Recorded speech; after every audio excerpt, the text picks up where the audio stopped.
Di dalam nama Allah Bapa dan nama anaknya Tuhan Yesus Kristus dan nama Roh Kudus yang menciptakan langit dan bumi. Amin.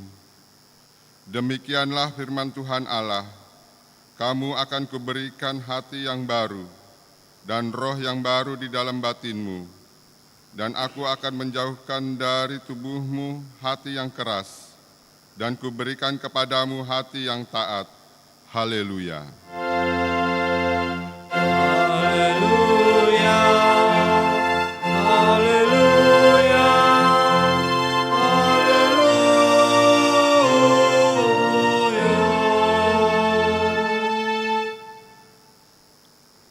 Marilah kita berdoa. Ya Tuhan Allah Bapa kami, Engkau yang mengajar dan menerangi hati orang-orang percaya melalui Roh Kudus. Bukalah mata hati kami juga dengan Roh-Mu, agar kehidupan kami sesuai dengan kehendak-Mu, dan hati kami penuh damai dan sukacita dalam Tuhan Yesus Kristus. Amin. Kita bernyanyi.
Marilah kita mendengar hukum Tuhan, yaitu Roma 8 ayat 12 dan ayat 14. Jadi saudara-saudara, kita adalah orang berhutang, tetapi bukan kepada daging, supaya hidup menurut daging. Semua orang yang dipimpin Roh Allah adalah anak Allah. Demikianlah hukum Tuhan. Marilah kita memohon kekuatan kepada Tuhan untuk melakukan hukum-Nya. Ya Tuhan Allah, kuatkanlah kami melakukan yang sesuai dengan hukum-Mu. Amin. Kita bernyanyi.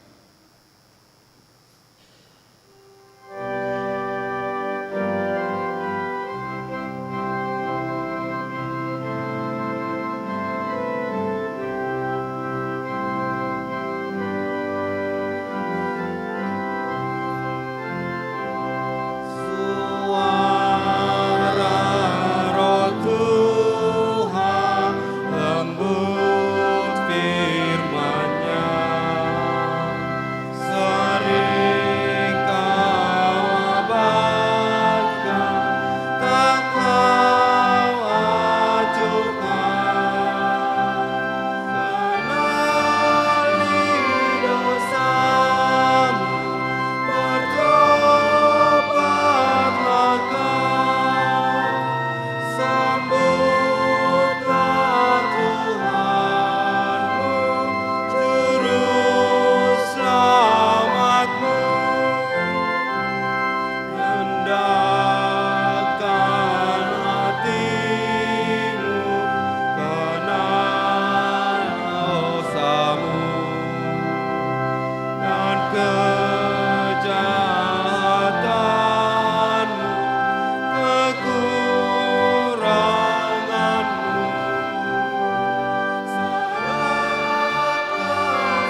Marilah kita merendahkan diri untuk mengaku dosa kita.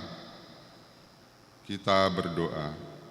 Ya Allah Bapa kami yang di surga, Engkau mengampuni dosa kami orang yang hina dan tercela ini di dalam anak kesayangan-Mu. Kasihanilah kami, orang yang berduka cita yang berdosa ini. Nyatakanlah di dalam hati dan jiwa kami ini akan keampunan segala dosa dan kesalahan kami itu. Karuniakanlah Roh Kudus bagi kami untuk memberi kekuatan, keteguhan dan ketetapan hati, supaya iman kami tidak tergoyahkan. Bimbing dan ajarlah kami ya Tuhan, agar kami benar-benar dan sungguh-sungguh menyerahkan diri, hati dan jiwa kami kepadamu saja, sebagai korban yang hidup dan kudus, oleh sebab anak-Mu, Yesus Kristus Tuhan kami. Amin. Marilah kita mendengar janji Tuhan tentang pengampunan dosa. Demi Aku yang hidup, demikianlah firman Tuhan Allah, Aku tidak berkenan kepada kematian orang fasik, melainkan Aku berkenan kepada pertobatan orang fasik itu dari kelakuannya supaya ia hidup. Kemuliaan bagi Allah di tempat yang maha tinggi. Amin. Kita bernyanyi.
Marilah kita mendengar firman Tuhan, epistel yang ditetapkan untuk Minggu Pentakosta pertama ini, yaitu Kejadian 4 ayat 17 sampai dengan ayat 26. Kain bersetubuh dengan istrinya dan mengandunglah perempuan itu, lalu melahirkan Henok. Kemudian Kain mendirikan suatu kota dan dinamainya kota itu Henok, menurut nama anaknya. Henok lahirlah Irad, dan Irad itu memperkenalkan Mahail, dan Mahail memperkenalkan Mahail memperkenalkan Lamek. Lamek mengambil istri 2 orang, yang satu namanya Ada, yang lain Zila. Ada itu melahirkan Yabal. Dialah yang menjadi bapa orang yang diam dalam rumah memelihara ternak. Nama adiknya ialah Yubal. Dialah yang menjadi bapa semua orang yang memainkan kecapi dan suling. Zila juga melahirkan anak, yakni Tumbal lain bapa. Adik perempuan Tumbal lain ialah Berkatalah Lamek kepada kedua istrinya itu, Ada dan Zila, dengarkanlah suaraku, hai istri-istri Lamek. Pasanglah telingamu kepada perkataanku ini. Aku telah membunuh seorang laki-laki karena ia melukai aku, membunuh seorang muda karena ia memukulku. sampai bengkak.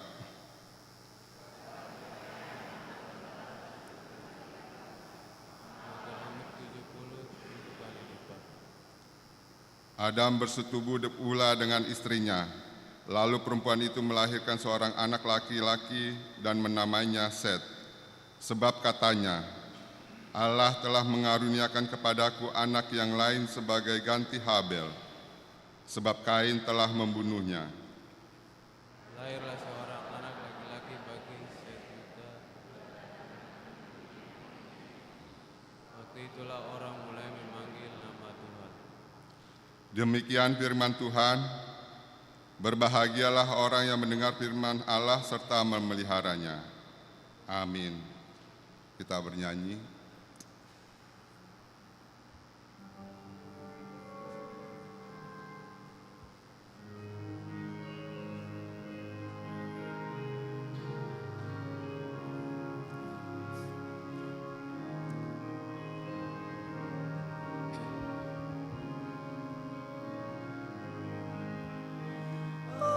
Aku milikmu Yesus Tuhanku, aku mau tetap setia padamu.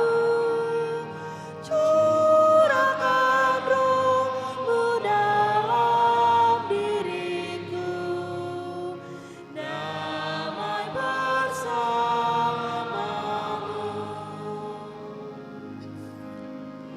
Pegang tanganku Tuhan,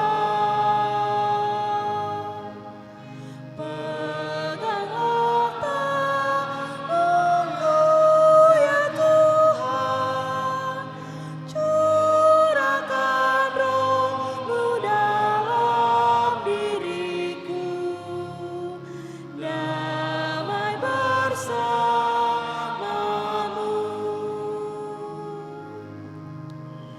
Orang percaya kepada Tuhan pasti bahagia damai hidupnya.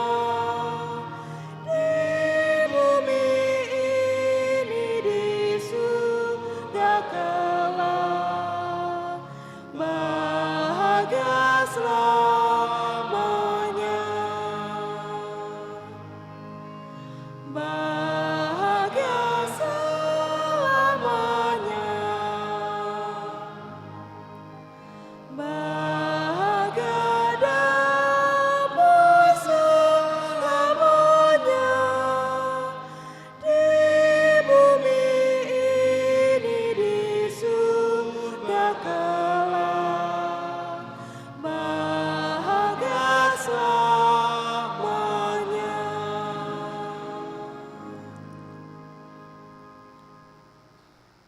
Marilah kita bersama-sama mengaku iman kepercayaan kita sebagaimana teman-teman seiman di seluruh dunia.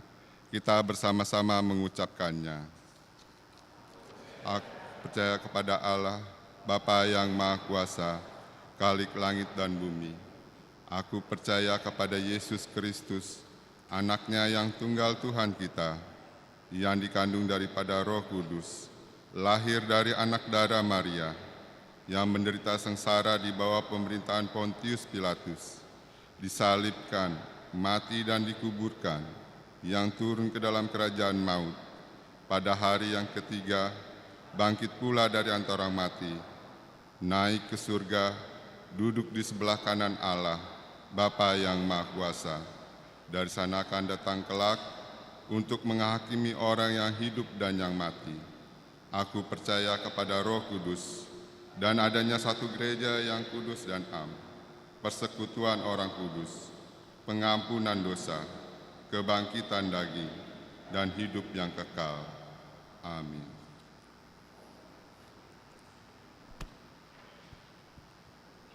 Kita mendengarkan warta jemaat.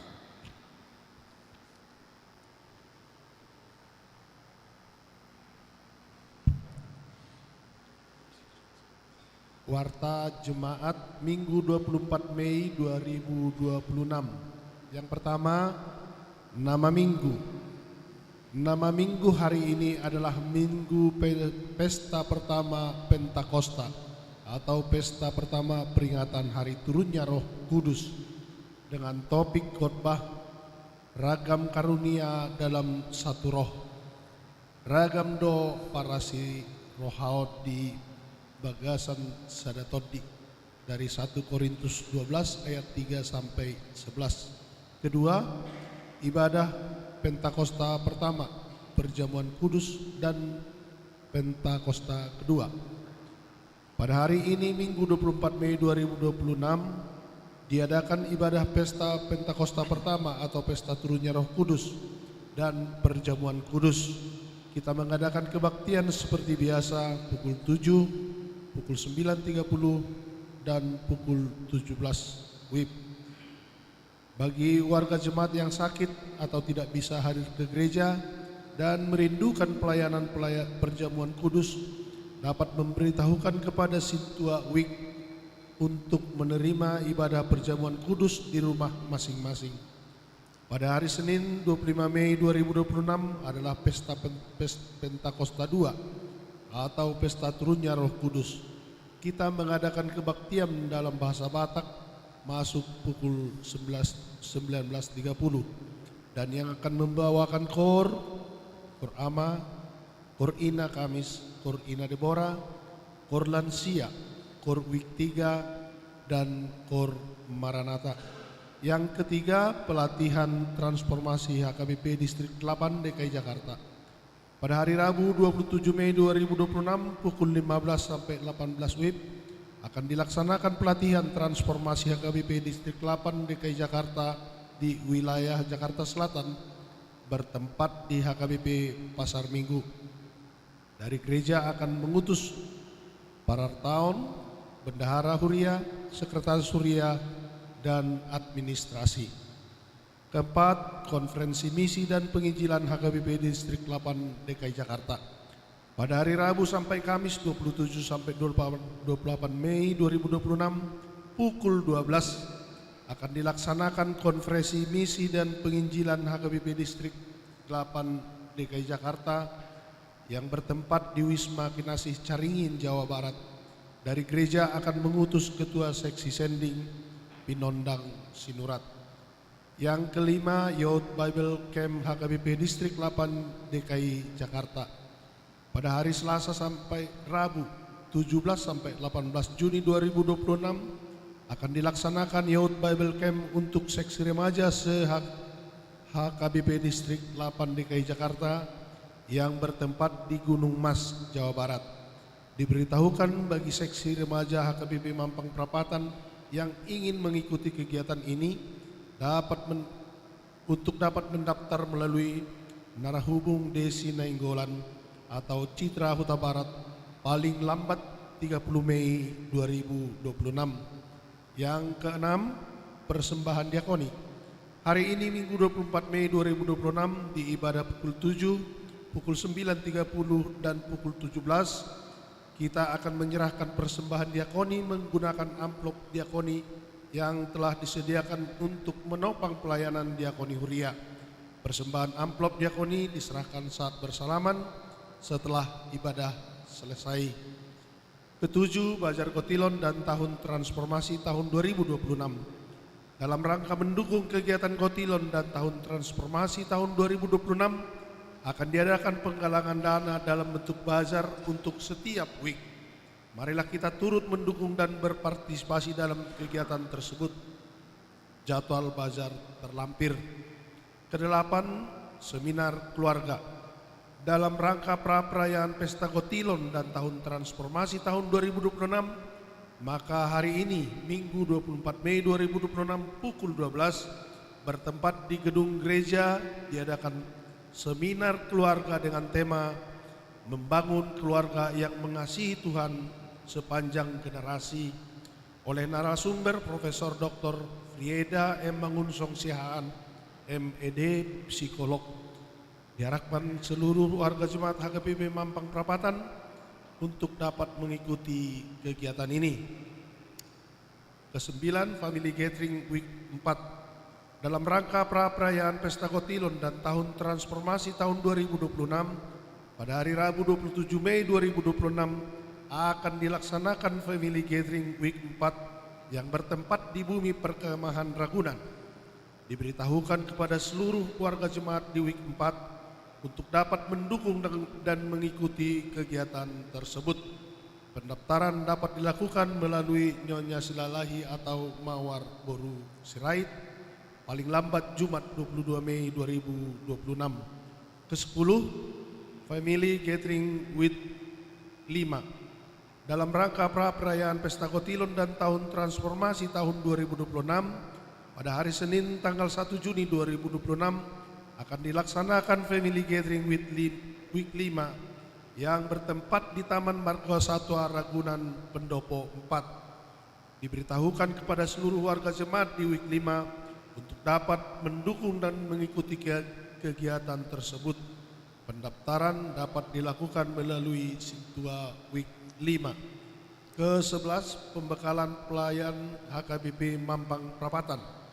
Pada hari Sabtu 30 Mei 2026 pukul 9 sampai 15 di GSG akan dilaksanakan pembekalan pelayan HKBP Resort Mampang Perapatan yang diikuti Parhalado, Dewan dan Seksi. Diberitahukan kepada seluruh peserta untuk mengkonfirmasi kehadiran melalui Ketua Dewan masing-masing. Ke-12, penambahan inventaris gereja. Gereja kita telah membeli sarana dan prasarana sebagai penambahan inventaris berupa klavinova yang terpasang di lantai 2 gedung gereja atau di tempat pemusik. Ke-13, penyerahan hewan kurban. Sesuai dengan program kerja Seksi Diakoni tahun 2026, pada hari Senin 25 Mei 2026, gereja kita HKBP Mampang Perapatan akan memberikan sumbangan hewan kurban sebanyak 4 ekor kambing untuk Kelurahan Duren 3, Kelurahan Bangka, warga RT 001 dan warga RW 02. Kiranya penyerahan hewan kurban ini menjadi wujud berbagi kasih di tengah kemajemukan di sekitar lingkungan gereja. Ke-14, Minggu Musik HKBP Mampang Perapatan. Pada hari Minggu tanggal 7 Juni 2026, Seksi Musik HKBP Mampang Perapatan akan melaksanakan Minggu Musik dengan tema Puji Hamu Jehovah Tutu yang diambil dari buku ND nomor 14. Dan dalam ibadah, Seksi Musik akan mempersembahkan kor turi-turian ni buku ND. Marilah kita mendukung program kerja Seksi Musik ini dengan menghadiri ibadah tersebut. Ke-15, persembahan kasih. Gereja kita telah menerima persembahan kasih dari NN berupa dispenser, Nyonya Perdede Betty Borus Majutak berupa bunga altar. Parhalado dan jemaat mengucapkan terima kasih atas pemberian tersebut. Tuhan Yesus memberkati. Ke-16, Piala Preses 2026, Turnamen Futsal Putra Naposo Bulung. Pada hari ini Minggu 24 Mei 2026 dilaksanakan Piala Preses 2026, yaitu Turnamen Futsal Putra Naposo Bulung se-HKBP Distrik 8 DKI Jakarta yang diikuti oleh Naposo Bulung HKBP Mampang Perapatan bertempat di Cilandak Sport Center. Marilah kita doakan dan agar kegiatan ini dapat berjalan dengan baik. Ke-17, Bazar Seksi Perempuan. Dalam rangka mendukung salah satu program kerja Seksi Perempuan yaitu Parheheon, maka hari ini Minggu 24 Mei 2026 akan diadakan penggalangan dana dalam bentuk bazar setelah ibadah pukul 7 dan pukul 9.30. Ke-18, kegiatan tengah minggu. Diberitahukan bagi warga jemaat HKBP Mampang Perapatan dapat melihat jadwal kegiatan tengah minggu di gereja HKBP Mampang Perapatan yang terlampir di dalam warta. Ke-19, Pertangyangan Week. Pada hari Selasa 26 Mei 2026 pukul 19.30 akan diadakan kebaktian Week di Week 2 di Tuan Rumahi keluarga J. Sigalingging boru manurung di konsistori. Week 5, week 4 di Tuan Rumah Keluarga F Tinambunan boru Sihotang di GSG. Marilah kita menghadiri kebaktian tersebut secara khusus jemaat week 2 dan week 4. Ke-20 anggota jemaat pindah. Mulai hari ini Minggu 24 Mei 2026 telah pindah ke anggotaan jemaat Graciela Glorianda Borussia Sialagan atau Nyonya Sidabuke, alamat Jalan Duren 3 Selatan nomor 28 RT 8 RW 2 Kalibata Kecamatan Pancoran week 4 pindah ke HKP Resort Pematang Siantar Distrik 5 Sumatera Timur. Kedua, Melisa Gilbert Boru Hutagaol, alamat Jalan Rengah 3 nomor 3A RT 3 RW 2 Rawa Barat Kebayoran Baru week 2 pindah ke GPIB Pasar Minggu. Jemaat sakit yang terdaftar dalam warta, marilah kita bawa dalam doa. Firman Tuhan, serahkanlah hidupmu kepada Tuhan dan percayalah kepadanya, dan ia akan bertindak. Dari Mazmur 37 ayat 5. Ke-22 ulang tahun kelahiran. Majelis dan jemaat mengucapkan selamat ulang tahun kelahiran kepada anggota jemaat yang berulang tahun dalam minggu ini. Firman Tuhan, umur panjang ada di tangan kanannya, di tangan kirinya kekayaan dan kehormatan. Dari Amsal 3 ayat 16. Ke-23 ulang tahun pernikahan. Majelis dan warga jemaat mengucapkan selamat ulang tahun pernikahan kepada keluarga anggota jemaat yang berulang tahun pernikahan dalam minggu ini. Firman Tuhan, tetapi yang terutama, kasihilah sungguh-sungguh seorang akan yang lain, sebab kasih menutupi banyak sekali dosa. Dari 1 Petrus 4 ayat 8. Ke-24, dongangan terlampir. Persembahan, ucapan syukur dan yang lainnya dapat kita baca di lembaran warta ini. Demikian warta jemaat minggu ini. Tuhan memberkati.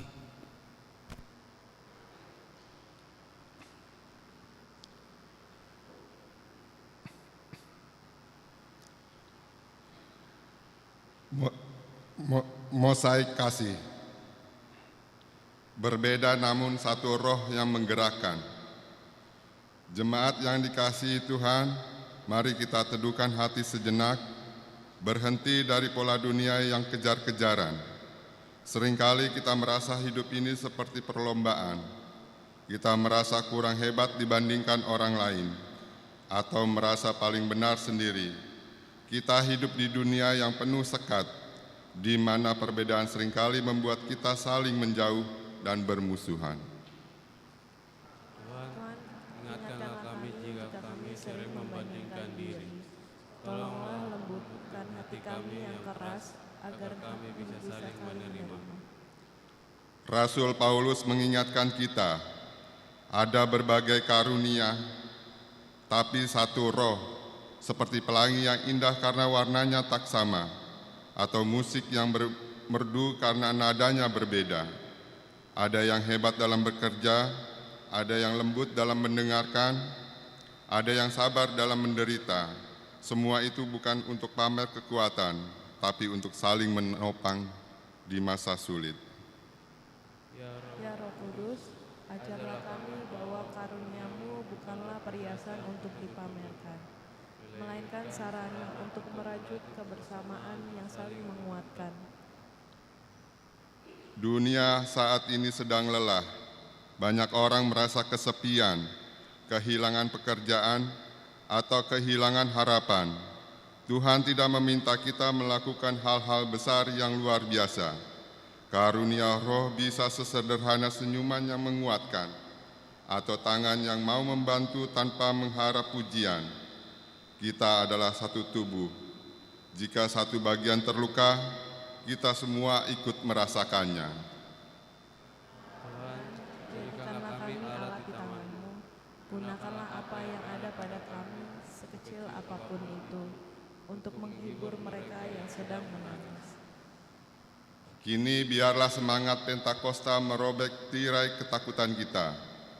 Jangan padamkan api itu hanya karena engkau merasa kecil. Satu roh yang menghidupkan alam semesta, kini bersemayam di dalam bejana tanah liatmu yang rapuh. Karena di mata Tuhan tidak ada yang lebih tinggi atau lebih rendah. Kita semua berharga karena dicintai oleh roh yang satu. Biarlah hidup yang berbeda-berbeda ini bersatu menjadi satu cinta kasih yang indah bagi dunia. Amin. Kita bernyanyi dari buku nyanyian HKBP 105 sambil mengumpulkan persembahan. 1A dan 1B.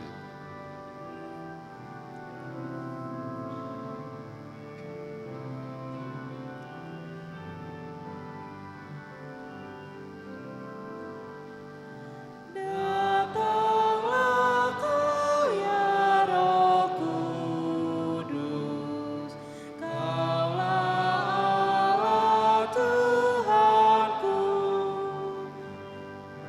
agar hati kami tulus melakukan firman-Mu.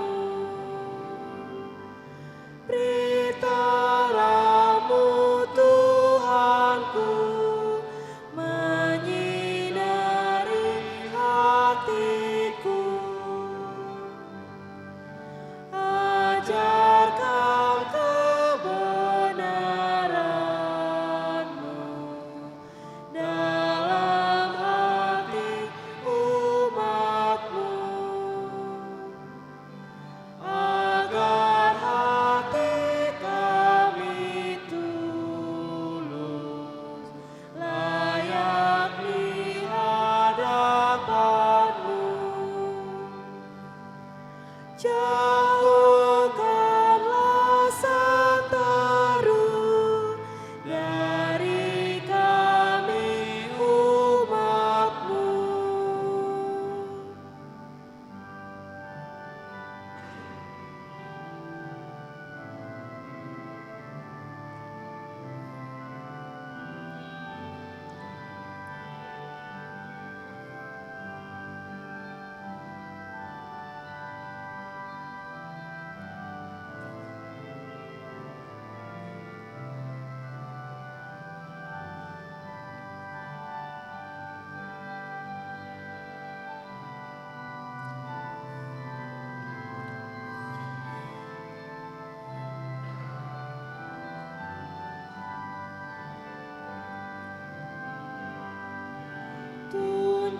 Tunjukkanlah pada kami jalan hidup yang benar.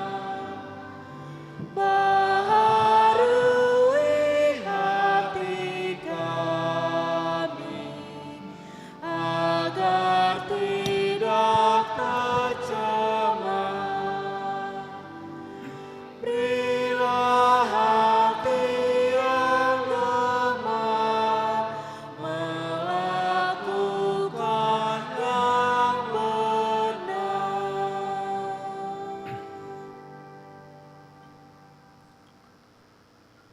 Damai sejahtera Allah yang melampaui segala akal, itulah yang memelihara hati dan pikiranmu di dalam Kristus Yesus Tuhan kita. Amin. Salam. Ibu Bapa dan saudara-saudara yang Tuhan kasihi, firman Tuhan yang akan kita dengarkan saat ini di minggu pertama Pentakosta tertulis dalam 1 Korintus 12 ayat 3 sampai 11. Mari saudara-saudara kita ikuti pembacaan ini dari 1 Korintus 12 ayat 3 sampai 11. Demikian tertulis. Karena itu aku mau meyakinkan kamu bahwa tidak ada seorang pun yang berkata-kata oleh Roh Allah dapat berkata terkutuklah Yesus. dan tidak ada seorang pun yang dapat mengaku Yesus adalah Tuhan selain oleh Roh Kudus. Ada rupa-rupa karunia tetapi satu roh, dan ada rupa-rupa pelayanan tetapi satu Tuhan. Dan ada berbagai-bagai perbuatan ajaib, tetapi Allah adalah satu yang mengerjakan semuanya dalam semua orang. Tetapi kepada tiap-tiap orang dikaruniakan penyataan roh untuk kepentingan bersama. Sebab kepada yang seorang roh memberikan karunia untuk berkata-kata dengan hikmat, dan kepada yang lain roh yang sama memberikan karunia berkata-kata dengan pengetahuan. Kepada yang seorang roh yang sama memberikan iman, dan kepada yang lain ia memberikan karunia untuk menyembuhkan. Kepada yang seorang roh memberikan kuasa untuk mengadakan mujizat, dan kepada yang lain ia memberikan karunia untuk bernubuat, dan kepada yang lain lagi ia memberikan karunia untuk membedakan bermacam-macam roh. Kepada yang seorang ia memberikan karunia untuk berkata-kata dengan bahasa roh, dan kepada yang lain ia memberikan karunia untuk menafsirkan bahasa roh itu. Tetapi semuanya ini dikerjakan oleh Roh yang satu dan yang sama, yang memberikan karunia kepada tiap-tiap orang secara khusus seperti yang dikehendakinya. Demikian pembacaan kita. Saudara-saudara, mengingatkan kita kembali bahwa kata Pentakosta artinya adalah hari ke-50. Bagi orang Israel itu dihitung setelah Paskah, yaitu keluarnya mereka dari perbudakan Mesir menuju tanah perjanjian atau tanah Kanaan. Maka ada dua hal yang dikerjakan, dirayakan mereka dalam Pentakosta ini. Pertama adalah pesta panen, mensyukuri berkat Tuhan yang mereka terima. Dan yang kedua adalah memperingati dianugerahkannya hukum Taurat yang ke-10 itu melalui Musa. Bagi kita sebagai orang Kristen, Pentakosta kita rayakan sebagai 50 hari setelah Paskah. Catatan Alkitab yang kita perhatikan adalah bahwa Yesus setelah bangkit dari kematian, masih ada 40 hari lamanya dia berada di antara murid-muridnya untuk menampakkan diri, dan 10 hari setelah dia naiklah turun Roh Kudus itu. Maka pencurahan Roh Kudus kita rayakan pada hari Pentakosta seperti hari sekarang.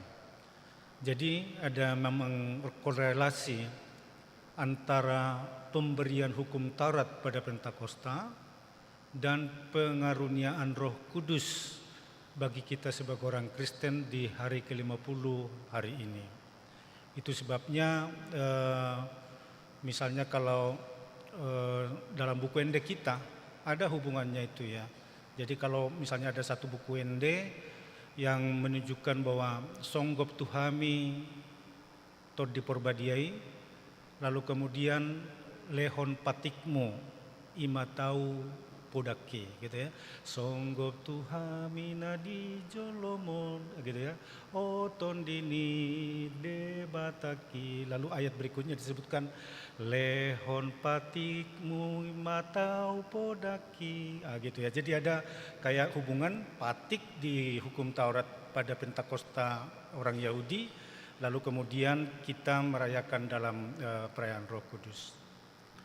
Saudara-saudara, tentu pencurahan Roh Kudus ini dapat kita baca dalam Kisah Para Rasul 2 ya. Jadi ketika Yesus sebelum naik ke surga, disebutkan dalam Kisah 1 ayat 8, Yesus menasihatkan para murid-muridnya ini untuk tetap setia berdoa dan kepada mereka akan dicurahkan Roh Kudus, lalu akan menjadi saksi-saksi Kristus yang memberitakan Injil di Yerusalem, di Judea, di Samaria, sampai ke ujung bumi. Dan ini terpenuhi, saudara, bahwa kalau kita baca di Kisah Rasul pasal 2 itu, bahwa Roh Kudus itu dicurahkan kepada murid-muridnya, sehingga walaupun mereka tadinya adalah sangat awam dalam teologi atau dalam firman Tuhan, tetapi setelah Roh Kudus datang, mereka hidupnya dibaharui, lalu mereka mampu berbahasa asing. Tetapi saudara-saudara, bahasa roh ini, bahasa asing ini ternyata bisa dimengerti oleh setiap orang yang hadir pada saat itu. Jadi kalau misalnya kita ingat di Kisah Para Rasul 2, setelah mereka dipenuhi oleh Roh Kudus, cerita berikutnya adalah khotbah Petrus. Khotbah Petrus ini ternyata mengubahkan mampu 3.000 orang jemaat yang berkumpul saat itu menjadi petobat-petobat baru. Maka boleh dari sini kita sebut sebagai referensi bahwa ada 3.000 orang yang sedang menyaksikan para rasul-rasul ini berbicara dalam bahasa asing, tetapi semua orang yang 3.000 orang ini bisa mengerti dalam bahasanya masing-masing. Itu sebabnya ada orang berkata bahwa ada hubungannya juga dengan Menara Babel. Jadi kalau kita ingatkan di kitab Kejadian, untuk mengantisipasi datangnya air bah, masyarakat pada saat itu ingin membangun menara yang sampai ujungnya sampai ke langit. Tetapi karena niat ini adalah menggantikan posisi Allah sebagai pemelihara dan pelindung, maka Allah tidak merestuilah, katakan ya, pembangunan menara ini, dan kemudian dibatalkan melalui pengacauan bahasa. Masing-masing orang pada saat itu jadi tidak mengerti satu dengan yang lain. Maka itu adalah kebalikan, Pentakosta adalah kebalikan dari peristiwa Menara Babel itu. Kalau pada saat Menara Babel ada pengacauan bahasa sehingga mereka tidak saling mengerti satu dengan yang lain. Tapi kalau dalam Pentakosta, ketika Tuhan mengaruniakan bahasa asing atau bahasa lain atau bahasa roh kepada murid-muridnya, mereka berbicara tentang firman Tuhan, tapi semua orang mengerti apa yang mereka sampaikan. Oleh karena itu, saudara-saudaraku, ternyata bahwa Pentakosta atau pemberian Roh Kudus ini adalah untuk menyatukan kita semua dengan beragam talenta-talenta, karunia-karunia yang diberikan kepada kita. Bukan manusia yang mau ditinggikan oleh pemberian Roh Kudus. Ini mestinya memang kita catat dengan sungguh-sungguh. Bukan peninggian pribadi manusia yang mau ditinggikan melalui Roh Kudus. Tetapi justru pusat pemberitaannya adalah Yesus atau katakanlah Tuhan. Dan kemudian pemberian Roh Kudus itu bertujuan untuk membangun kehidupan berjemaat. Jadi saudara-saudara, ini sangat perlu saya tekankan karena terkadang terjadi juga di jemaat Korintus ini hal yang demikian. Seolah-olah bahwa jemaat Korintus yang memiliki latar belakang dua. Satu, dia berlatar belakang Yudaisme, penganut agama Yahudi tulen yang menjadi Kristen. Tapi ada juga yang berlatar belakang non-Yahudi, katakanlah masyarakat pada saat itu yang disebut sebagai masyarakat kafir yang belum beragama saat itu. Masing-masing mencoba membanggakan diri atau menonjolkan kelompoknya sendiri. Ada yang menonjolkan latar belakang keagamaannya, bahwa kami ini loh lebih utama, kami kan dulu agama Yahudi, dan agama Yahudi ini sebagai cikal bakal atau katakanlah background kepada agama Kristen. Saudara-saudara, mereka menganggap lebih suci, lebih kudus hidupnya dibandingkan yang berlatar belakang kafir yang sama sekali belum mengenal agama pada saat itu. Juga membanggakan karunia-karunia yang diperoleh. Misalnya katakanlah orang yang mampu berbahasa roh pada saat itu yang kepadanya dikaruniakan roh, seolah-olah menganggap lebih rohani dibandingkan orang yang tidak memiliki karunia itu. Maka yang terjadi kemudian adalah skisma dalam bahasa Yunani yang artinya adalah ancaman perpecahan.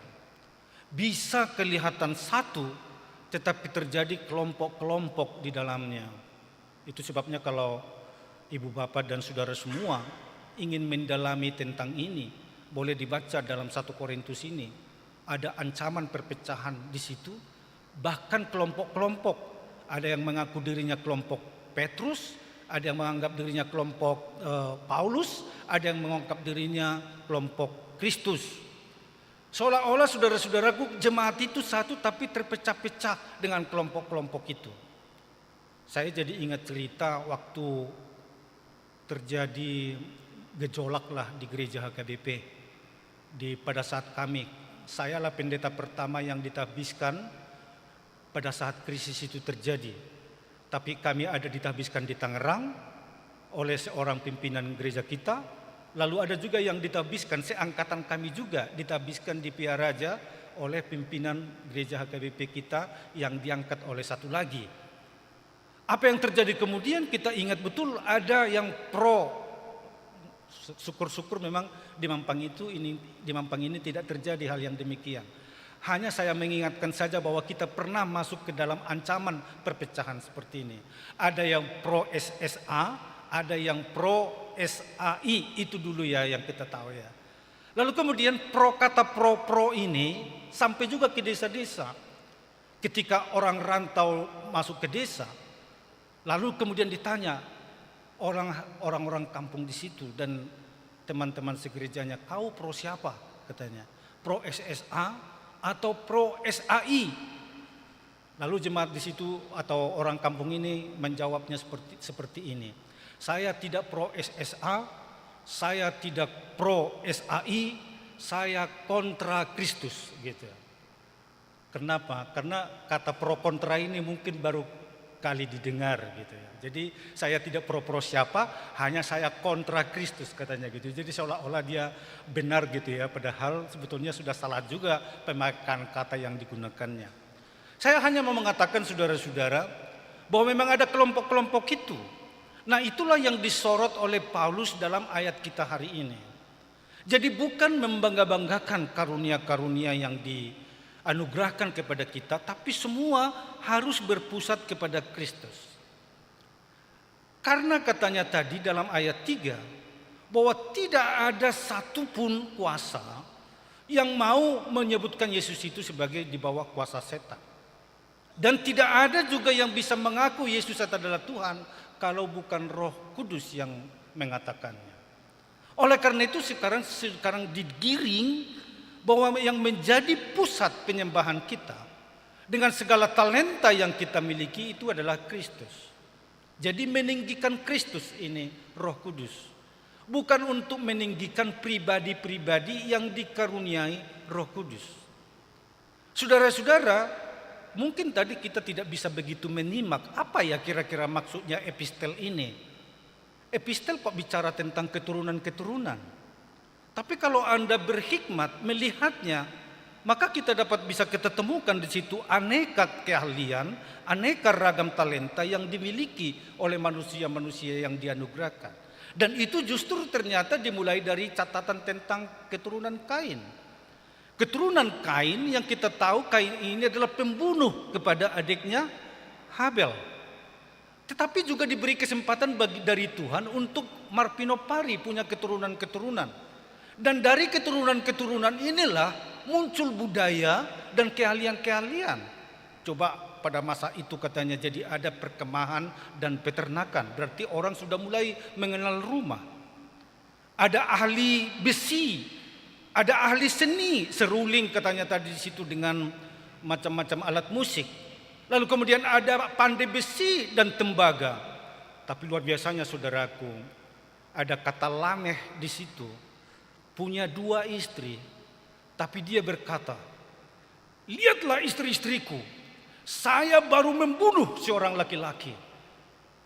Bayangkan dari Kain yang pernah membunuh Habel adiknya, sekarang keturunan-keturunannya juga adalah berjiwa pembunuh.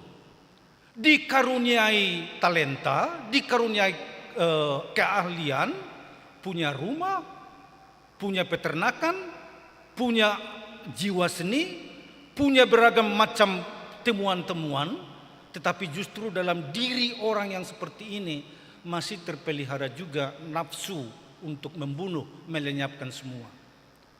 Maka ini sungguh-sungguh mau mengingatkan kita, jangan kita diberkati dengan berbagai hal yang bisa membanggakan kita, dan itu semua kita terima dari Tuhan. Tetapi justru kita selalu ada nafsu untuk membunuh sesamanya kita. Di ibadah sore hari Minggu yang lalu, saya ingatkan tentang dua bentuk kompetisi yang harus kita waspadai di zaman kita sekarang. Ada yang disebut dengan competition with, ada competition against. Competition against ini adalah bertentangan. Saya berhadapan dengan engkau. Dan akhirnya tidak pernah dia memiliki jiwa supaya orang lain itu bisa memperoleh kehidupan. Sebab dalam dirinya selalu ada nafsu untuk membunuh, untuk menindas, untuk mematikan usaha sesamanya.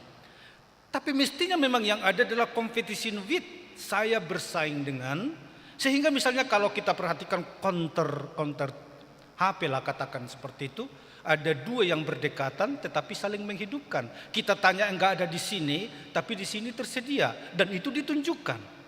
Sangat jarang sekarang saudara kalau model-model seperti ini. Saya pikir homo homini lupus, manusia menjadi serigala bagi sesamanya, masih tetap juga tumbuh di beberapa hati orang-orang, apalagi kalau sia sampai kepada ambisi yang membuat juga ambisius dalam kehidupan ini. Saudara-saudara, tetapi kita perhatikan bahwa Adam tadi menikah lagi katanya dengan istrinya, katakanlah ya lahirlah yang namanya Set. Dan kemudian Set ini adalah pengganti dari Habel yang dibunuh oleh Kain ini. Apa yang kemudian dari si Set ini? Si Set ini ternyata tadi melahirkan Enos, dan pada masa Enos inilah mulai orang memanggil nama Tuhan. Luar biasa saudara. Habel dilenyapkan, tapi kemudian Tuhan memberi penggantinya namanya Set. Dan Set ini melahirkan Enos, dan mulai pada masa Enos inilah manusia memanggil nama Tuhan. Saudaraku, mestinya generasi setiap orang Kristen yang seperti inilah. Dia tidak disebutkan sebetulnya siapa Enos ini. Tidak seperti urutan-urutan untuk Kain tadi, keturunan-keturunannya, ahli ini, ahli itu dan lain-lain. Tetapi yang dicatat adalah pada masa itulah manusia mulai memanggil nama Tuhan. Tidak begitu penting gelar apa yang kita miliki, seberapa banyak yang sudah kita capai dalam kehidupan ini.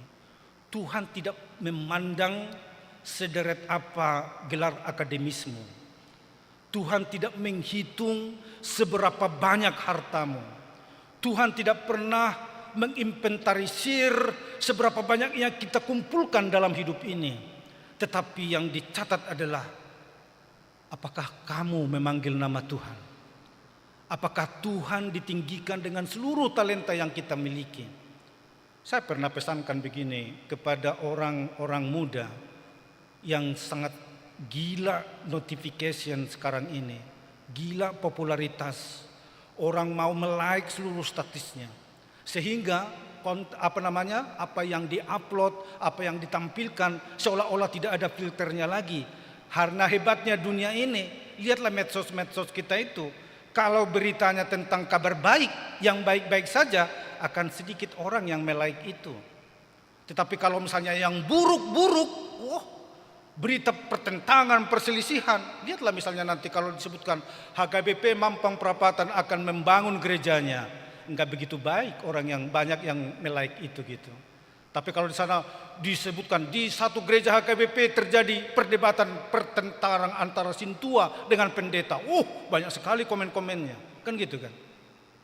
Nah oleh karena itu saya katakan Percuma saudara banyak yang mengenalmu tetapi Tuhan tidak mengenalmu. Lebih baik saya pikir saya tidak begitu populer di pandangan manusia, tapi Tuhan mengenalku.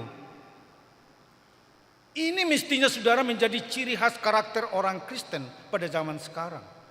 Oleh karena itu Paulus mengatakan, jangan hanya kamu melihat bahwa karunia roh itu adalah kemampuan orang berbahasa roh. Terlalu sedikit karunia roh yang dimiliki oleh Roh Kudus itu kalau hanya kita batasi kepada kemampuan seseorang untuk berbahasa lidah, berbahasa roh. Tapi daftarnya sungguh luar biasa Paulus sebutkan dalam ayat kita ini.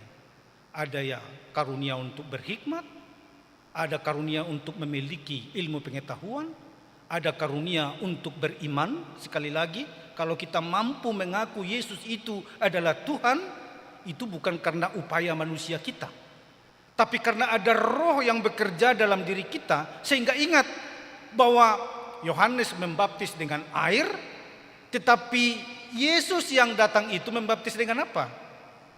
Dengan api dan roh.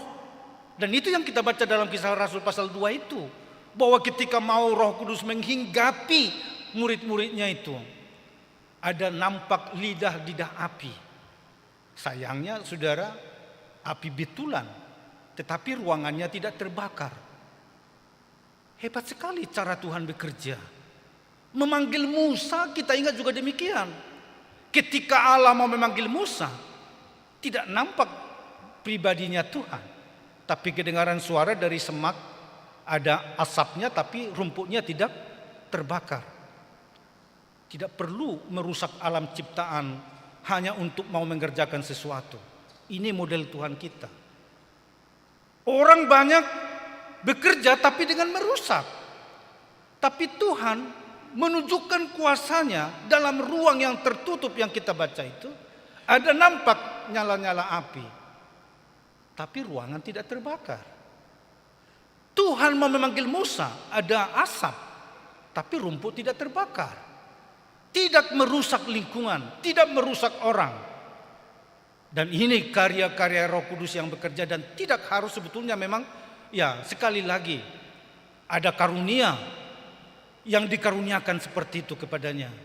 Orang beriman, ada mampu karunia menyembuhkan, ada karunia untuk memimpin, katakanlah seperti itu kalau kita gandengkan 1 Korintus 12 ini dengan Roma 12. Gampang saja saudara, kita harus ingat itu. Roma 12 dengan 1 Korintus 12 itu berbicara tentang karunia-karunia roh. Jadi sama-sama 12. Roma pasal 12, 1 Korintus pasal 12. Beragam talenta diberikan, dan terakhir justru dicatat oleh Paulus. Bukan lebih utama lagi bahasa roh itu, tapi justru terakhir dia tempatkan. Ada orang diberi karunia untuk berbahasa roh, tetapi dengan catatan. Ada juga karunia untuk menafsirkan bahasa roh. Jadi jangan hanya saudara orang berdoa kemudian sepertinya mau dikejar gitu ya.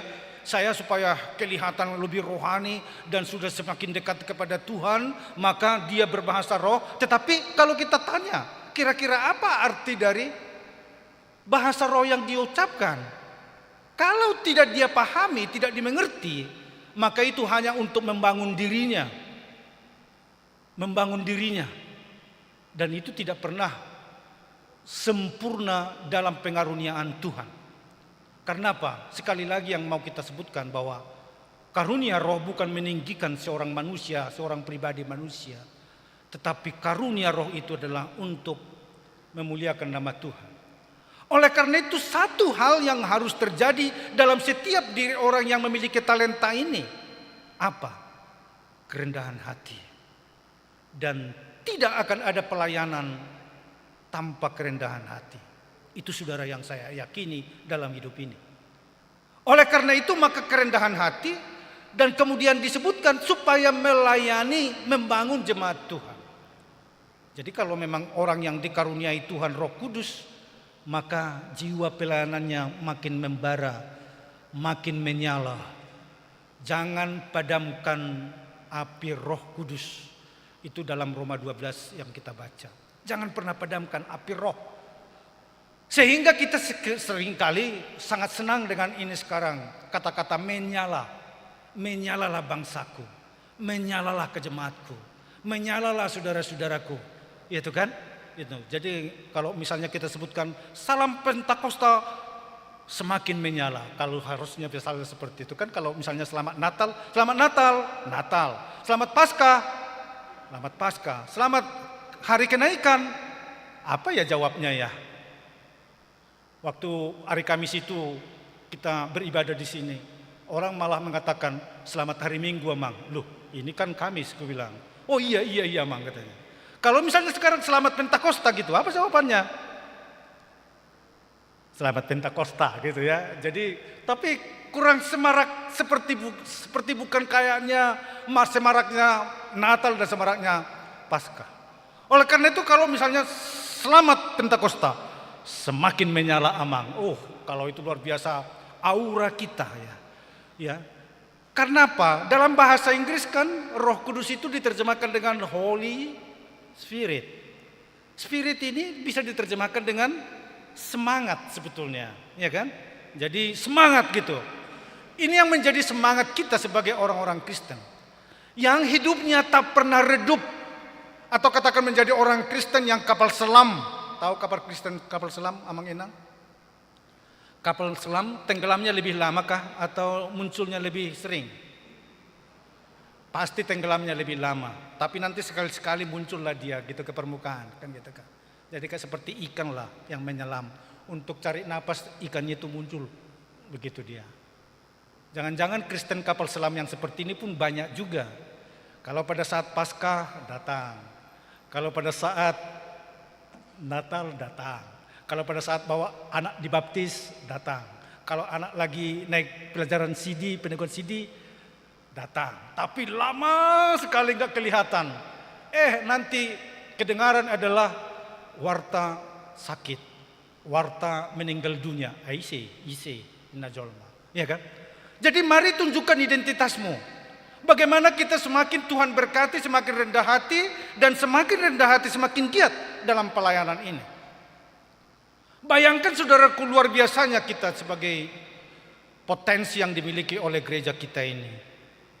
Seharusnya ada dokter, ada pengusaha, ada tambal ban, beraneka ragam yang dikaruniakan Tuhan bagi kita. Ada orang yang bisa mengajar kor, ada hanya orang yang ikut peserta saja pun sudah syukur. Kan begitu kan? Semua ini kita pakai dalam rangka membangun jemaat. Jadi perbedaan yang dikaruniakan Tuhan bagi kita bukan untuk menceraikan. Perbedaan kita sebutkan sebagai kekayaan. Bayangkan karena selanjutnya dari 1 Korintus 12 ini adalah tentang beragam anggota tubuh kita, kata Paulus. Ada banyak anggota tapi satu tubuh. Seperti itu juga digambarkan bahwa ada beragam karunia-karunia, tetapi semuanya berasal dari siapa? Dari Roh yang sama, Roh Tuhan yang menjadi asal dari segala sesuatunya. Nah, oleh karena itu untuk kita kembalikan kepada namanya saja, kepada Tuhan itu. Jadi mari kenali talentamu. Tidak ada satu orang pun di antara kita yang tidak mendapatkan talenta. Perumpamaan Tuhan Yesus sudah mengingatkan itu. Ada yang mendapatkan 1, ada yang mendapatkan 2, ada yang mendapatkan berapa? 5. Tapi jangan sebutkan saya tidak memiliki apa-apa. Dan tidak perlu harus cemburu dengan talenta orang lain. Kalau 1 diberi, percayalah dengan itu, maka dilipat gandakan lagi nanti. Ada yang mendapatkan 2 digandakan menjadi 4. Yang mendapatkan 5 digandakan menjadi 10. Tapi kalau kita mendapatkan 1 lalu kita cemburu dengan yang lain, bahkan menuduh Tuhan itu tidak adil, lalu kita sembunyikan, kita kubur yang 1 ini, diambil pula itu. Iya kan? Diambil dalam perumpamaan Tuhan Yesus itu. Oleh karena itu tidak perlu kita harus cemburu dengan orang lain. Dorong, bersyukur dengan banyaknya talenta yang dimiliki, tetapi juga lihat potensi apa yang ada dalam dirimu. Saya Mudah-mudahan komitmen saya ini sampai nanti saya mutasi dari gereja kita ini, niat saya ini bisa kita capai bersama. Apa itu? Karena kita sangat sedikit. Tidak ada satu orang pun yang tidak dikenal dan tidak satu orang pun yang tidak berperan. Karena kita hanya 265 kakak. Jemaat sana bandingkan dengan jemaat saya waktu saya pindah ke sini, ada 915 kakak. 915 kakak. Kalau misalnya dikali 3 itu udah 4.000-an jiwa. Kita hanya 265. Tapi saya bandingkan potensinya, tidak kalah. Mampang itu tidak kalah walaupun dibandingkan dengan 915. Oleh karena itu apa? Karena kita semua memiliki gerakan potensi. Itu sebabnya tidak ada satu orang pun yang tidak bisa dikenal. Dan tidak ada satu orang pun di antara kita yang tidak berperan. Meminjam dalam istilah orang Batak disebutkan begini. Naposo pangalapan gogo, namora pangalapan hepeng, nama tua pangalapan poda. Yang tiga ini rumus partisipatif dari orang Batak. Naposo pangalapan gogo, namora pangalapan hepeng, nama tua pangalapan poda, nasihat, uang, pelayanan, naposo ini, kekuatan, marhubas sigap. Kalau semua ini kita kembangkan lagi dengan caranya Paulus, maka luar biasa sebetulnya. Kenapa? 12 murid Tuhan Yesus bisa mengubah dunia kok. Apalagi dengan kita. Dengan kita ini tidak harus banyak jumlahnya. Ingat enggak, kalau misalnya apa yang dikatakan oleh pengamat dalam kekristenan kita sedikit ini, saya memang tidak suka dengan minoritas dan mayoritas. Karena itu tidak penting. Yang penting adalah peran. Tapi ada yang disebut dengan mental minoritas. Dengan kue lapis, sandwich attitude. Sandwich itu adalah kue lapis, attitude-nya, perilakunya. Dia terhimpit sebetulnya. Tetapi tidak mungkin enak kue ini kalau tidak ada gula atau manis di tengahnya. Demikian saudara-saudaraku kita. Model sandwich attitude ini, kalau boleh memang selalu membara dalam diri kita. Saya memang tidak banyak, kita memang tidak banyak, tapi kalau semua kita mengaku saya adalah orang yang diberkati Tuhan, maka tidak ada pekerjaan yang mustahil untuk kita lakukan. Mari saudara, bakar semangatmu, jangan tidur dengan apa yang kamu miliki. Layani Tuhan, layani gereja, dan jangan pernah berhenti sebelum ajal memanggil. Amin. Mari kita berdoa. Bapa dalam surga, terima kasih untuk firman-Mu yang sudah kami dengarkan. Kiranya Engkau berkati kami semua dengan firman yang sudah kami dengarkan. Engkau karuniakan kami beragam talenta dalam kehidupan ini. Tentu untuk satu maksud. Untuk meninggikan Tuhan dan melayani jemaat-Mu. Biarlah kami semua orang-orang yang diberkati dan menjadi berkat bagi kami semua.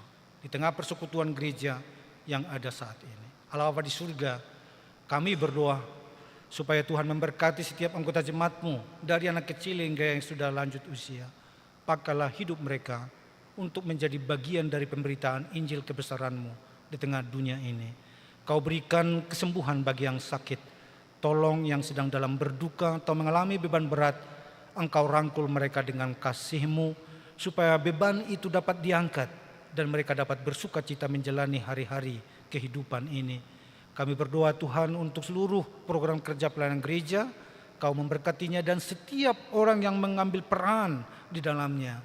Karuniailah roh hikmat pengetahuan yang dari Tuhan, serta rajin untuk melakukan kebaikan, supaya nama-Mu kami muliakan. Ampuni dosa-dosa kami. Terpujilah Engkau kekal selama-lamanya, di dalam Kristus Yesus kami berdoa. Amin. Mari kita sambut sambil memberikan persembahan kita.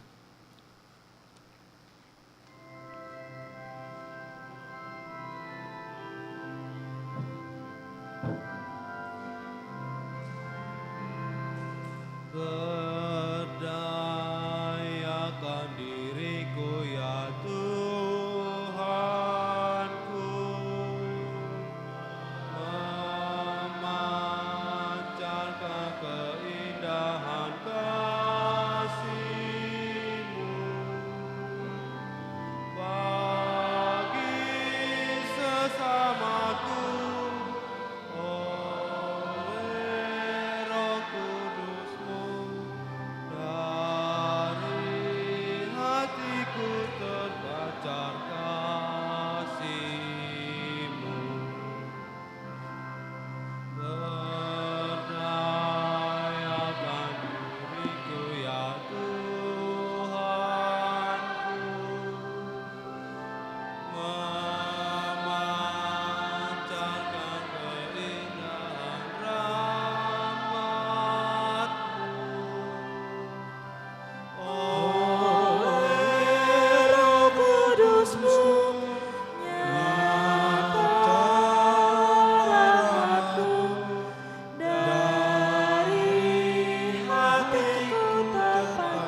Mari kita berdoa untuk menyerahkan persembahan kita kepada Tuhan.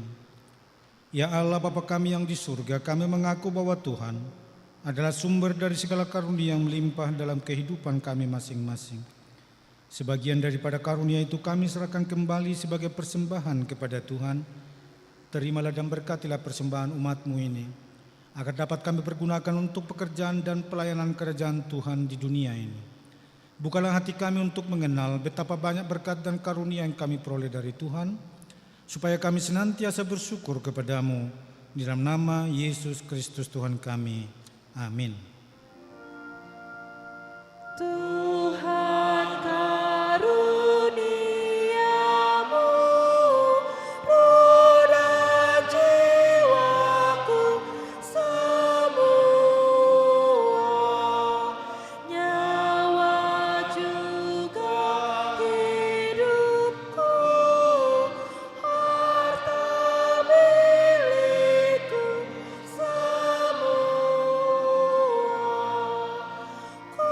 Kuserahkan padamu untuk selama-lamanya.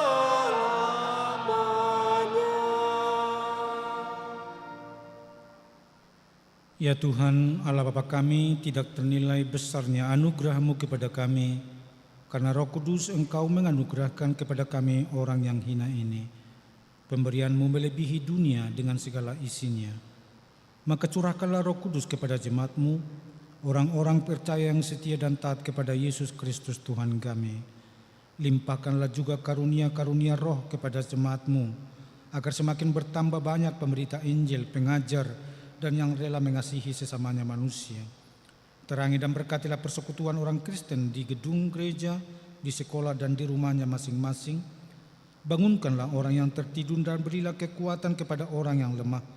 Sadarkanlah orang fasik dan tegar hati, supaya mereka bertobat dan meninggalkan kejahatan mereka. Kami juga mau berdoakan pada pemerintah, penguasa dan raja, agar mereka bertindak adil dan takut akan hari penghakiman-Mu kelak.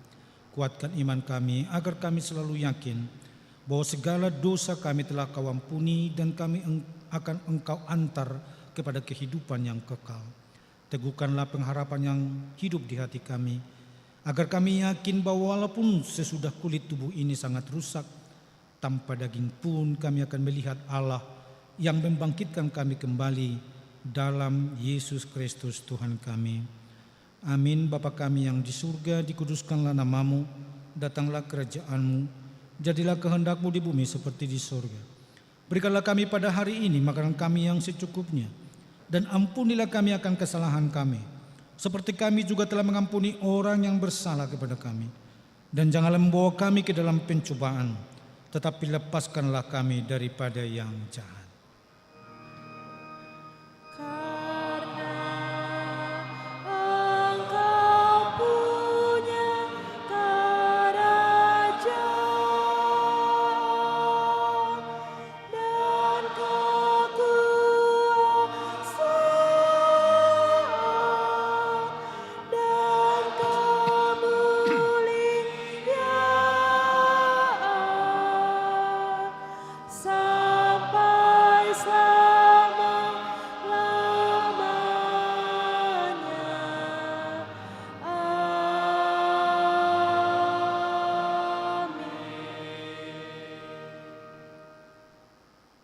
Tuhan memberkati engkau dan melindungi engkau.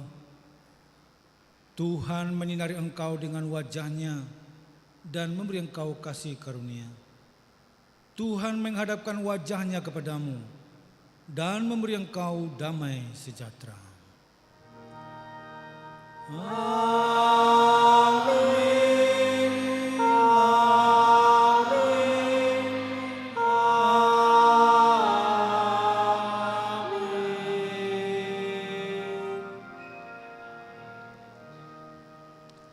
Kita rehat 5 menit untuk masuk ke perjamuan kudus.